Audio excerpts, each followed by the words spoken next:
In this video, let's talk about studying and living in one of the Atlantic provinces, which is the Prince Edward Island. Here is a list of DLI and PGWP eligible schools in the island or on the island.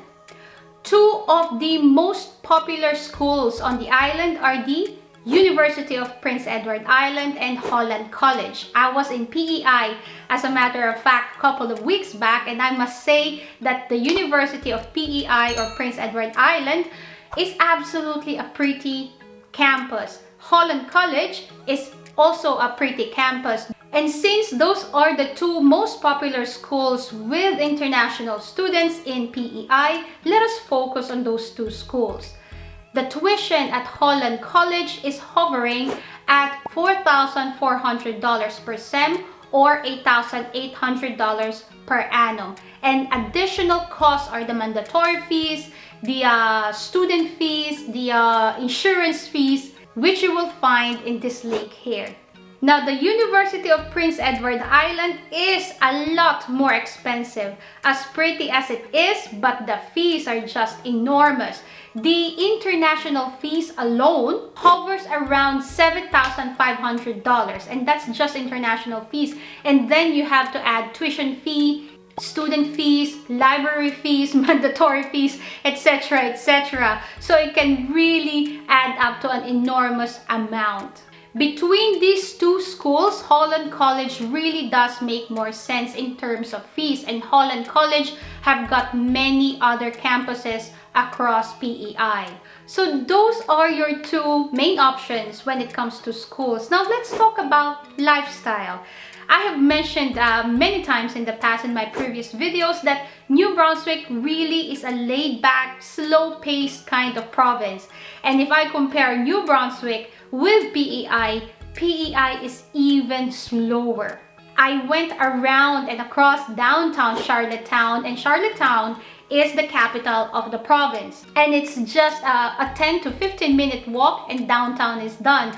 When you go driving across and within PEI, it's just kilometers upon kilometers of desolate, uninhabited lands. There are many or enormous amounts of vegetation, of course, and these lands are mostly for potato crops and different kinds of vegetation that is for farming and done by the locals. The cost of commodities are more expensive on the island as well. The cost of maintenance, labor, trucking, the toll, which is the bridge to enter PEI, that toll is very expensive as well, and all of these costs can add up and they have to be paid for by the consumers, thereby bringing or just hiking the cost of commodities up if I compare it to the cost of commodities here in New Brunswick. If I compare the cost of fuel alone a couple of weeks back, it was 2.06 here in New Brunswick, and in PEI it was $2.10, so it is more expensive. And that is just the fuel alone. There are many other basic necessities that cost more on the island than it does here in New Brunswick. When we talk about taxation or the HST or the harmonized sales tax, it is the same as the rest of the Atlantic region, which is 15%. Let's talk about jobs and economy within the island. The island have got a farming economy, this is for sure. There are many manufacturing facilities on the island as well. There are companies which manufacture various machines for food processing. There are the Irving-owned companies as well, such as Cavendish and Master Packaging and many other companies owned by the Irving family. And those companies are big employers within the island. The minimum wage in PEI is pretty much the same as in Nova Scotia and in New Brunswick, which is less than $14 an hour. The kinds of jobs that are predominant within the island are within fishery, farming, manufacturing, and there are certainly the professional kinds of job, but you cannot truly expect it to be the same level as it is in New Brunswick. The economy that we have here in New Brunswick is more diverse than it is in Prince Edward Island. But you will be surprised, and I was actually surprised to read an article that says that back in 2021, the Prince Edward Island actually was the fastest growing province in Canada in terms of population. And this was driven mainly because of international and interprovincial migration.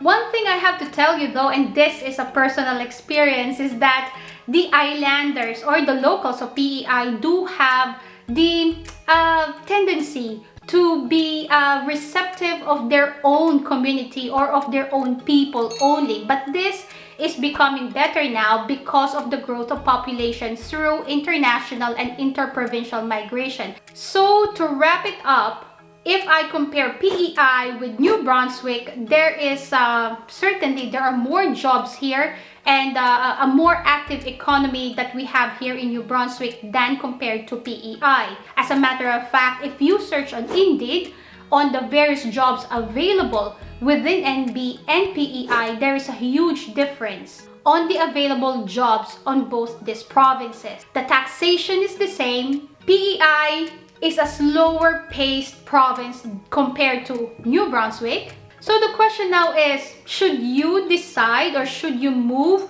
and study and live in PEI? And the answer to that really depends. If you have a family who are now living in PEI, certainly you should live in PEI because you already have that structure. If you receive an LOA from a school or a letter of acceptance from a PEI school, then certainly that makes sense. Or even if you received an employment offer from a PEI organization, then certainly those factors make sense for you to live in PEI.